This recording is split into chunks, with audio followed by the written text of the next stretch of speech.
we're back. Episode 2. Let me start this off with a pretty hard-hitting topic. Let's do it. Are you ready? Hit me. All right. So I want you to tell me. So a lot of people that are watching, especially in the early days, no one cares about me, right? Sure. It's all about you. It's all about the Skrizzly Adams. Okay, it's all about me. Let's go. I think I want to call BS on you a little bit. All right. On the air. Yeah, on the air with everyone here. Up for. I know it's okay. I'm calling him out here. All right. So this BS. So I ask you about songwriting, right? Sure. And you tell me a lot about how you go through that process. Okay. And I don't think it's as easy and quick for you as you claim it is. And I want to call you. I want to call you out on your process so that everyone can hear it. Because when I heard it, I was like, "How could it be that easy?" I never said it was easy. Okay, like I think easy's not the right word. Effortless is the word I want to use, but effortless is pretentious as fuck. So, if there's a better word for effortless, okay. I will explain. The classical composer of the 20th century, what's his name? Stravinsky. He wrote a piece called "The Rite of Spring," which is like one of the most innovative pieces of modern classical music ever. And he always says, I'm the vessel, or I'm the port from which the rite of spring passed. So it's like, I'm a firm believer that the song writes itself. Like, it just happens. Like, things just... Like, it just happens. I am just the vehicle from which it happens in. So, like, people in Nashville, people in LA are very into the craft of songwriting, like wordsmithing or melody. It's like the science of it. The science of it, yeah, totally. So anyone that knows me knows I'm trash at the science of it. I don't even know what the fuck I'm doing. And I love when I do partner with people that are really great at the science of it, because they can bring my ideas to life in a more mathematical way. So like you don't like Dr. Dre's got his style, like Taylor Swift has her style. Sure. Like everybody has their own style of how they write. Sure. And some of them are more scientific than others. So I'm gonna backtrack. So what I've told you that the people don't know, which I think is your concern, is that like by far the biggest part of songwriting for me is improvisation. Like hands down. You have actors and you have method actors, and my thing is, I will drive around for a long time. Like I have this idea for a song I came up with yesterday, and I can't even in words explain what it is. It's just a feeling. It's just this feeling, and I just write down ideas. And then what I do is, once I really, really know that feeling, and I really, really see the scene in my head, and it's like the colors and the whatever, I just pick up the guitar and I start recording. And I don't want to say it's easy, because it's not like I have this profound skill. I just happen to get lucky with it, where like very, very often what I'm recording is what the song is. I mean, a ton of my whole song "Lies" was completely improvised. "Too Close to Fire," almost the whole first verse and chorus was completely improvised. But I had the idea, and I had the feeling, and I had the emotion, and I just knew what it was. You know, the tipping point chorus, I just picked up the guitar and just sang it, and then like you're missing words. Then as you're missing words, it just kind of manifests in your brain, and you're filling in the blank. Yeah, you're filling in the blanks. So my process is really different, and very rarely am I able to finish the song completely anyway. I just get the ideas across. I can get it 60%, 70% done. And I think it's really... So I don't... Like, again, easy is a testament to, like, you being a well-tuned muscle, like a well-oiled machine. And I think I'm total opposite. Like, my biggest fear is the day it's going to stop working. So I always talk with my mom about that all the time. Like, at some point, it's going to stop working. Like, it's inevitable. You know what I mean? But I would argue no, because for you, it's not so much like... You're studying the science of it, so it helps you go through the process, like where you then go into the middle of nowhere in the woods to stay in a cabin by yourself where you just think and think and think. Like for you, I would think it's the opposite, because it just comes so naturally. Sure, like but my thing is, it's like this phone call that keeps coming. Someday they might stop. It's like that. It's that girl you're talking to. She calls you every day. Then one day all of a sudden she's like, stops all right, I'm calling done. you. Yeah. So I mean, that's why I'm just so obsessed with like hyper producing. Like I make like 24 songs a year. So I'm just like, I mean, also. When you think about like just like great artists that get into their 40s and 50s, at a certain point they start sucking. You know what I mean? But I would listen. I don't know why that's the case, but I would guess it's because the inspiration goes. Like right now, you're super motivated. You got all this new shit happening. You're you're inspired. But then as life goes on, you get comfy, you get settled. You totally. Get so with that being said, there is a part of effort that goes into it, and that part of effort is, like I said, like when I'm driving around and I'm like, I hear something in a song, I'm like, that's an interesting emotion. Like, how can I do that emotion? Or like something happens in my life and I'm like, I'm the one taking notes and saying like, this could be a thing that people feel. I know Pharrell works the same way. He uses the term reverse engineering. I kind of hate that term. But, like, he listens to other music and he feels things. He says, this feeling, this exact moment, I'm going to reverse engineer music to fit that moment. To fit that feeling that you have. You're trying to reverse engineer that to be like, whatever feeling I just had in that moment, I want to build a song to get to bring out that feeling. Exactly. And that doesn't happen every day that you have those ideas. Like I'll say it now because if it becomes something, it could be interesting. I don't like talking about future things, but I was listening to an acoustic cover of the female singer Cat Power covering Oasis's Wonderwall. And like Wonderwall's like one of the biggest songs ever, and there was something about the way she had the rhythm of it that was totally different that made me pay a lot more attention to the lyrics. And I always thought the lyrics of Wonderwall were really, really good, even though they were really, really ambiguous. And I was just driving around New Jersey, and it like... I mean, the song... I don't know what the song Wonderwall is really about, but, like, it reminded me about... This is such a weird thing. Like, this is such a weird thing. But, like, Bruce Springsteen has a song, Atlantic City, and he has a lyric that says, I met this guy, and I'm going to do a little favor for him, which, like, means, like, very, like mafia kind of oriented. Like, the song's about a guy who doesn't have enough money and he's gonna go out and have a good night regardless. And when you meet people in New Jersey, it's like, I need you to do me a favor. And you might get paid $20K to do something that God wouldn't have done or anything else. And that kind of made me think of the way Cat Power was singing Wonderwall. Today is gonna be the day to throw it back to you. Like, by now they somehow figure out what you need to do. Something about like that lyric, it was not what the song's about, and I was just like, that's such an interesting thing. Like, and then like, what if you made that? By the way, this song is not written. Like, what if you made that really what if you just talk about the emotions of it, you're not talking about it, and you're just talking about like you needing to do this job you don't want to do, and like, what if that job is like forgetting about somebody in your life or something? Like, it's actually more about like you make it a relationship thing. It's like your ex that you haven't talked to in years. It's like, it's time to bury that grave, you know? Yeah, well, I think what's interesting with what you're saying too is like how Pharrell says he's basically chasing that feeling. Yes, exactly. I mean, if you think about for everybody, for all of us, like in our life, it's about how do we chase that feeling? How do we get to that feeling? How do we find things that get us to feel the way we felt in that moment that brought us happiness or whatever that emotion was? So I think that's what we're all chasing. And if you can do that through music, that's a powerful thing. Totally.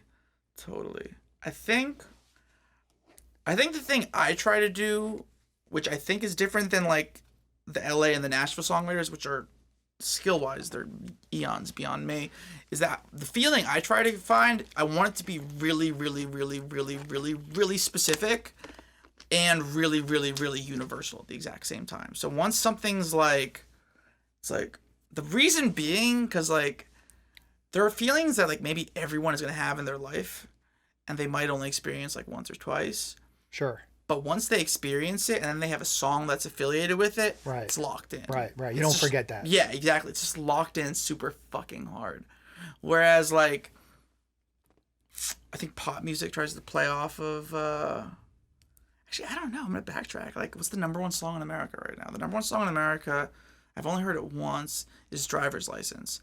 And I'm just trying to think. Like, Driver's License is actually a really specific emotion. It's like you just got your driver's license, and if we were still together, I could drive to your house. That's actually like a very specific thing that evokes a really, really good emotion that like it actually has nothing to do with a driver's license. It's very much like all about the emotion of like, I could have been doing this with you, but I'm not. Dude, it's funny. Like, I have no idea. And that's why the song is huge, because everyone's hitting in the feels super hard. Never. I couldn't tell you if that's a pop song, a hip hop song, or anything. It's like a Disney girl. I don't know. She's great. I mean, I really like the song. But like even you just saying driver's license, like that reminded me of my high school ex and just getting into a dumbass fight with her in my car, like right after I got my driver's license. Sure. And that emotion that came with that. Like things like that, everybody can relate to. Sure. It's a trigger. It's a trigger. It's a trigger. Right. Like that's why love songs do so well, because everybody's got some type of love story, good, bad, ugly, whatever, that they can relate to and bring it back to. Totally agree. Totally agree. But I think a lot of pop music is kind of cheap in that way too, though. Like it's a low hanging fruit that you can just grab. Yeah, exactly. All right, so explain for everybody, like, what's the difference between being an indie artist versus being supported by a record label? So you sign a $1 million deal to Sony. They give you a one check for, let's say, $1 million. Well, they're not going to give you one check. They give you like $250,000, whatever, and then your budget is this, and then you have this for marketing. And essentially, you work with that money to sell records. I mean, I want to spend a whole episode explaining this a little more, but you are not going to see another dime, okay? Let me do the math. Mm-hmm. You are not going to see another dime until you recoup that money. But it's not recouping it 100%. So it's not like you get $1 million and then once you sell $1 million worth of records, you start making profit. No.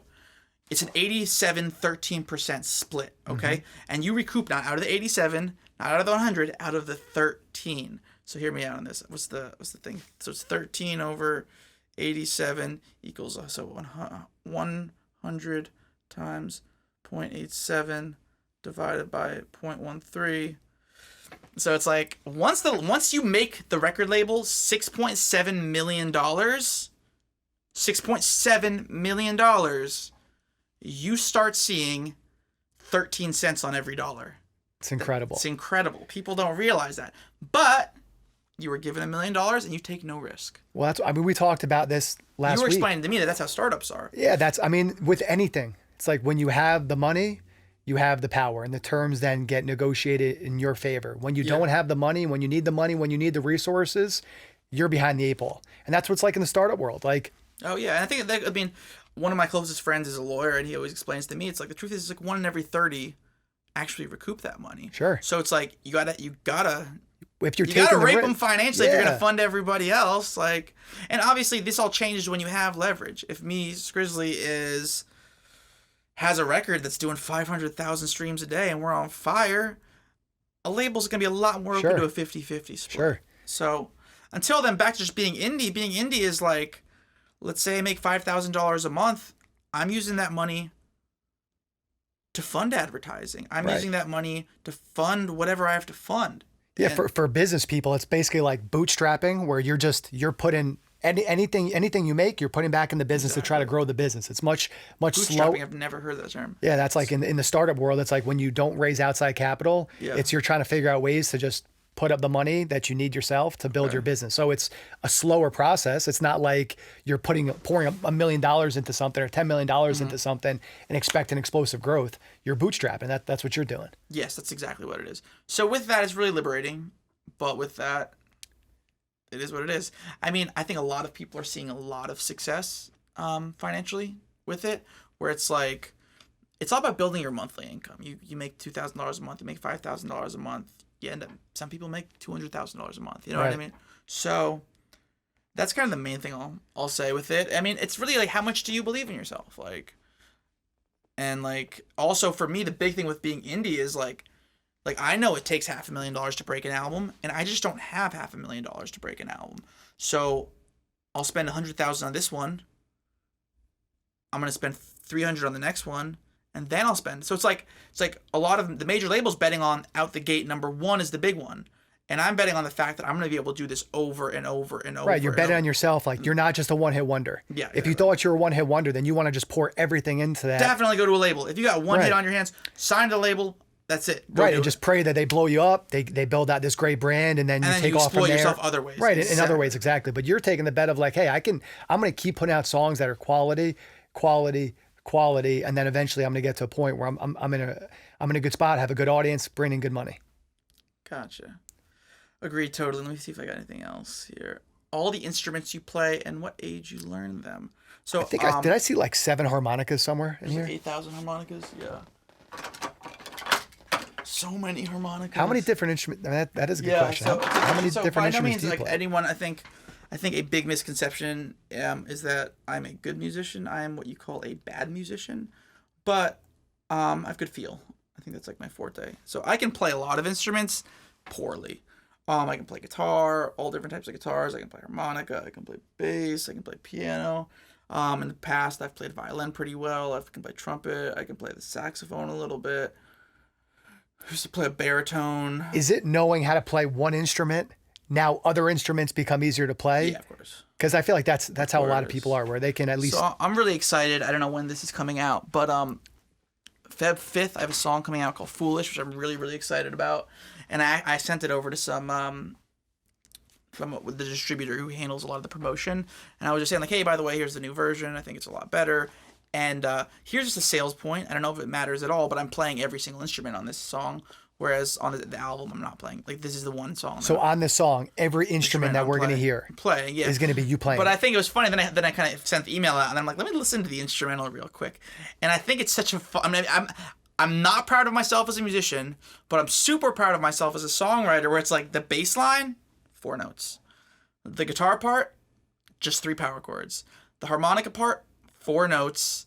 And the organ part, 3 notes. Like, I could get a middle school band. Right, just the simplicity of it. You can have anyone play. We wrote like a catchy tune out of insanely simple. But isn't that how most of these like big iconic songs, isn't that how they are? The goal. Isn't it like the simplicity always wins? It's not like... well, it doesn't always win. It's about the simplicity is so simple, it's just mundane and boring. If you can write something good, if you can match a truly great song with great simplicity, it's such a winner. Right, because it also makes it for everyone to like jam out to sing, to... Yeah, it's just really easy. Right. It's really, really simple. The goal is to be simple, not simple-minded. That's the big thing. So you hear that? Yeah. Say that one more time. In music, you want the music to be simple, not simple-minded. There's a huge difference. So most aspiring musicians that write simple songs, and you're just like, blah, like that's just simple-minded. Right. You're right. Like, simple's like, this just checks off all the things. You're saying you want to be simple with like depth, interesting depth to it. I don't even know. Not just lyric. It's not very depth. It doesn't have to be depth. This song doesn't have depth. It's well, I don't even mean just lyrically. It's gotta nail the attitude. Like the song, like the lyric and the bass and the vocal and it all just comes together to create something bigger than its parts. Like those 4 fucking bass notes with those 3 guitar parts, they just come together to do something bigger, you know? And it's every little detail. Like listening to one of your new songs coming out when we were in the car, it's like the way you dissect. Sure. We were talking about detail. like the delay on the chorus. It's like, do you want to hear this delay? Do you not want to hear this delay? Do you want to kind of hear this delay? Right. And it's like that's gonna make a huge difference with how potent the rest of it is, even though it's one tiny detail. Well, I think actually sticking on that note for a second, like I mentioned earlier, or one of the other episodes, I don't know at this point, the Playboy documentary I'm watching, which is like fascinating with Hugh Hefner. And like one of the things I learned from that is just how Hugh was a fanatic for every little detail. Oh, wow. Like everything that's why his brand was so good. Yeah, it wasn't just like the pictures of the women, but there was so much depth to Playboy. Like it wasn't just naked women on it. It was like some of the like they were like leading the way in like the political climate, being like a civil rights activist and everything. Like they were heavily involved with all of that, which was fascinating. And Hugh was so involved in every little detail. Yeah. Then you look at Steve Jobs, That's exactly what I was gonna say. Like every little detail. And that's why they have such great brands. Their brand equity is greater than anything else they have. Right. Like we see whether it's Ed Sheeran, Taylor Swift, Pharrell, any of these people that are Taylor's a huge one on that. I don't know much about it. Wasn't there a documentary on Taylor Swift, like on her whole? I never saw it. Yeah, I didn't see it either. But I know Taylor is just so in control. I mean, to the point of being, very intense, I'm sure, but she's brilliant at it. I mean, well, you kind of have to be. Like, if you really want to be the best. Like, I was having this conversation, it was actually with my sister a few weeks ago, and it's like, if you want to be like the best of the best of the best, like the top of the line, which is like the 1% of the 1% of the 1%. Sure. Like, in order to get there, like, you got to be a hard ass on these little details. Oh, of course. Because the difference between a song being very good versus a song being iconic. I mean, that goes back to the business too. It's like also like if you have someone working with you who shows up to phone calls 15 minutes late, sure, that reflects you. Of course. And it's like you have to. There's just a lot. I mean, that goes into a lot of things, like all the people around you and like how they're being viewed and like everyone's work and everyone's thing. It's like everything that goes into like Skrizzly Adams as a business. Yeah. Like every little thing that goes into you as a brand. Yeah. And if someone who works with you is not following the brand the way it should be, that hurts you. Totally. That hurts your brand credibility. Totally. You know, like totally. That's what I was thinking about, like when with the different things that I'm working on, and like when I had my last business, my tech startup, like every little thing and getting across to team members, like if you spell something wrong in an email, that makes us look bad. That makes our company look bad. Like, oh, that's such a funny. I'm just sidetracking. It's just like every little thing. Go. One side story. I have this friend of mine, not he's a friend, but a partner of mine, James. I do a lot of typos. I'm kind of known for it, and I'm on the like, what's his name? Like Mark Cuban or all those guys. Yep. Kings of typos. You want to know it's why? So true.